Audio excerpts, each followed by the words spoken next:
Hello મિત્રો, કેમ છો? જય શ્રી કૃષ્ણ. આજે આપણે બનાવવાનું છે કોબી બટાકાનું શાક. એકદમ નવા ટેસ્ટ સાથે ડુંગળી લસણનો ઉપયોગ નથી કરવાનો અને સિમ્પલ રીતે ઝટપટ આપણે મસ્ત મજાનું શાક બનાવવાનું છે. તો એક લોડાની કઢાઈ લેવાની છે. લોડાની કઢાઈના અંદર મેં 1 ચમચો ભરી તેલ ગરમ મૂકી દીધું છે. તેલને સરસ ગરમ થવા દેશું. માત્ર 4 થી 5 મિનિટમાં શાક બની જશે. બટાકા બાફીને પહેલાં રેડી રાખવાના છે. તેલ ગરમ થઈ ગયું છે. 1 ચમચી રાઈ અને જીરું નાખું છું.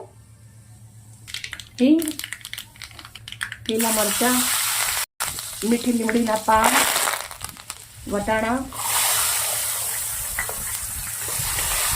2 મિનિટ વટાણાને સાંતળી દેવાના છે.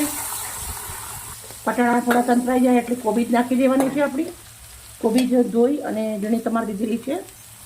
કોબીજને 2 મિનિટ જેવું સાંતળી લેવાનું છે વટાણા જોડે. હવે આપણા તમારેલા ટામેટા નાખું છું. 1 નંગ મસાલા કરી દઈશું.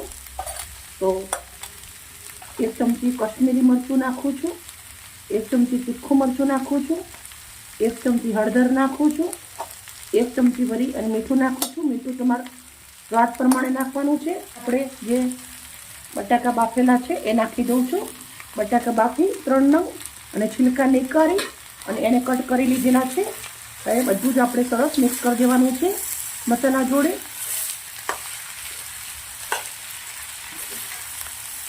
સરસ મિક્સ કર્યા પછી આપણે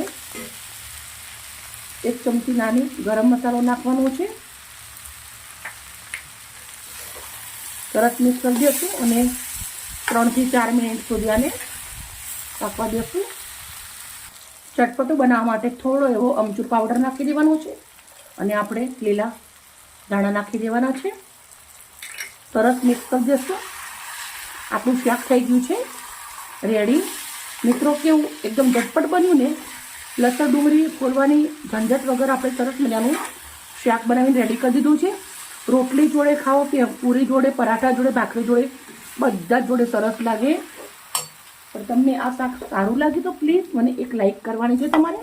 મેં એક બાઉલ લીધું છે. બાઉલના અંદર આપણું શાક એકદમ ચટપટું સરસ મજાનું નીકાળી દઈશું. બનાવ્યું તો મેં 5 થી 6 જણા માટે છે, પણ આપણે એક આવી બાઉલ ભરી અને સજાવી દઈશું.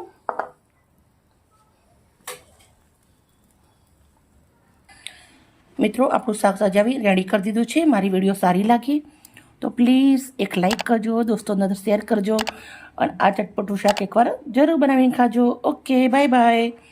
કાલે આવી નવી રેસીપી સાથે.